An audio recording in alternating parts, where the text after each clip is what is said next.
Shabbat Shalom. Shabbat Shalom to my fellow travelers on the road to Torah. My heart is overflowing with love for you, for your prayers, for your calls and your notes, and for your love. I made it through, and I believe from the very depths of my heart that the healing that I am now experiencing is a rare and precious gift from you to me. I can't possibly thank each and every one of you individually, but I can look directly into your eyes and say now, thank you. Thank you. Thank you as well to the doctors and nurses' aides and the housekeeping people at UCLA Medical Center. And thank you to our fantastic children and grandchildren. Never, not once did I ever feel alone. Ani Adayan Omed, I'm still standing. And I ask for your continuing prayers for Risa, who, God willing, maybe within 7 to 10 days, will be released so that she too can return home. And my heart breaks for the families of those, increasing numbers of those who did not survive COVID.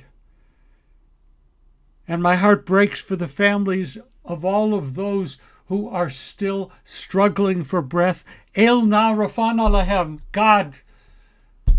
God send them healing. Last week, my friend and teacher, Rabbi John Rosoff, shared with me part of an essay by Anton Chekhov. A quote: "The snow has not yet left the earth, but spring is already asking to enter your heart. If you have ever recovered from a serious illness, you will be familiar with the blessed condition when you are in a delicious state of anticipation and are liable to smile without any obvious reason. That is what nature is experiencing just now. The ground is cold, mud and snow squelches underfoot. But how cheerful, gentle, and inviting everything is. The trees are bare, but they are already living and breathing. If you have ever recovered from a serious illness, you will be familiar with the blessed condition when you are in a delicious state of anticipation and are liable to smile without any obvious reason. That's where I am right now. A delicious state of anticipation, and yes, okay, I am liable to smile at any moment without any obvious reason, and I'm not going to apologize. Davar acher, another matter. Over the past many months and years, I've introduced you to the writings of Alden Solovey. Solovey, in so many ways, has become the poetic heart of contemporary Judaism. Late last night, that is to say, Wednesday night, Solovey shared his anguish through the world through this edited text. Oh, my people, what have we become as a nation?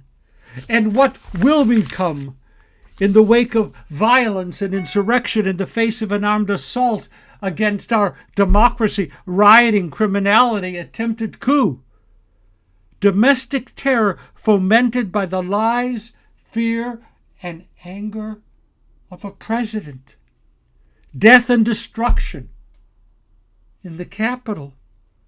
That doesn't happen in the United States.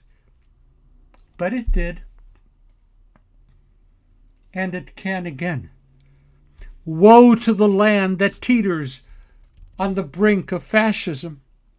Woe to the people who stay silent. Woe to the politicians who cannot stand against this outrage. Woe to us all as the tide of history turns against our republic. Shame on those who have hardened their hearts, shut their eyes, closed their minds, and empowered those who would banish justice and free elections from our midst. Those who bring swords and guns against our sovereign land. Source and shelter. Grant safety and security to the people and democracy of the United States of America. Protect us from violence, rebellion, intimidation. Save us from leaders who cannot say no to attacks on our legacy and on our future. God of nations and history, let truth and justice resound to the four corners of the earth. Let the light of freedom shine brightly in the halls of power as a beacon of hope for every land and every people. Solovi. Our Sedra is Shmot, the very beginning, Exodus chapter 1 and following. Rabbi Joe Black, in a blog that was also posted Wednesday night, seized upon the manner, very interesting, and I love this kind of stuff, in which ancient texts and contemporary concerns have once again entered into accidental, planned dialogue with each other. Now, we know the story at the very beginning of Exodus, right?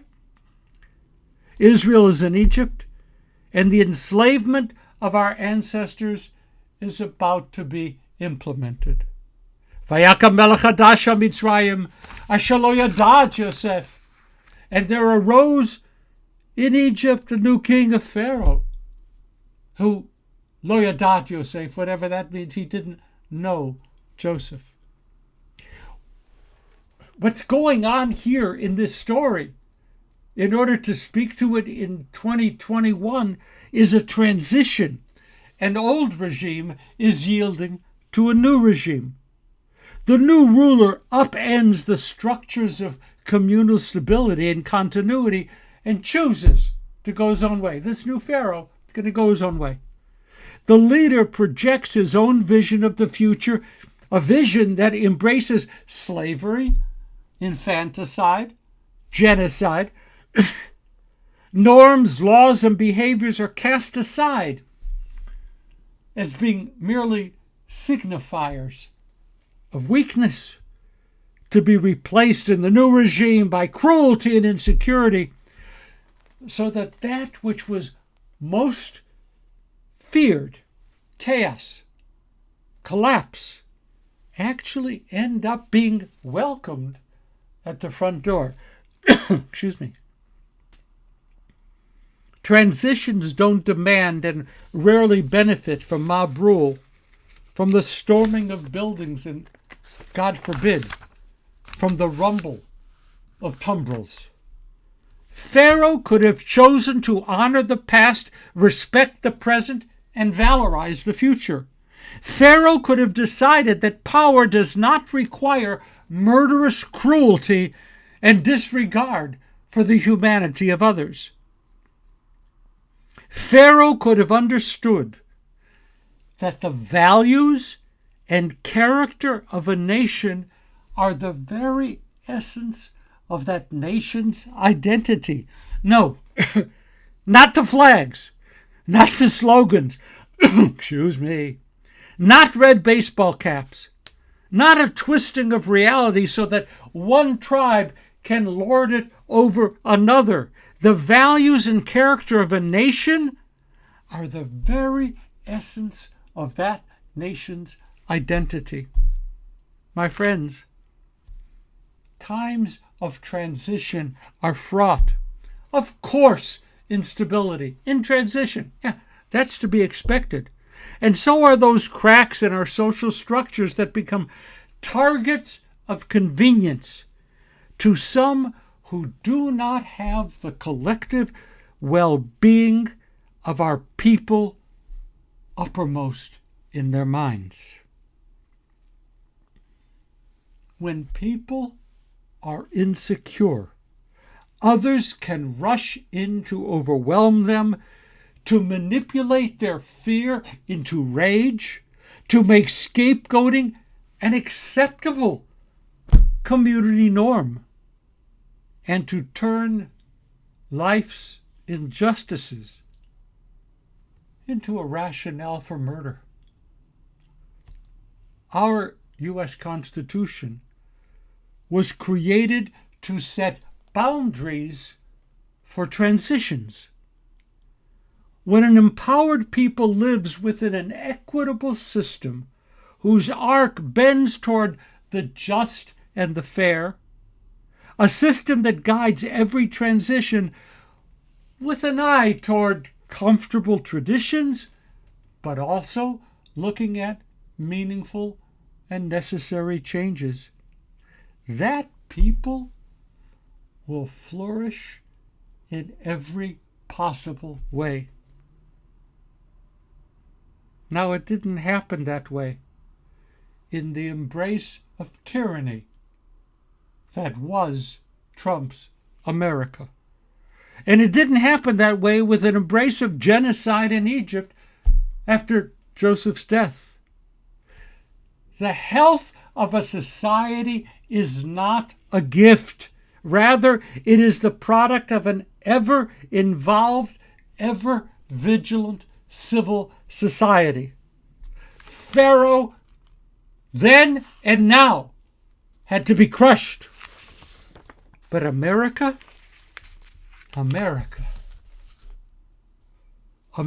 can be strengthened as it resumes its democratic journey. Shmot, in English, Exodus, the second book of the Torah. Exodus, a move, a promise to a better day. The promise of a better day. Shabbat Shalom, my friends. It's so good to be back. Thank you for your love. See you next week.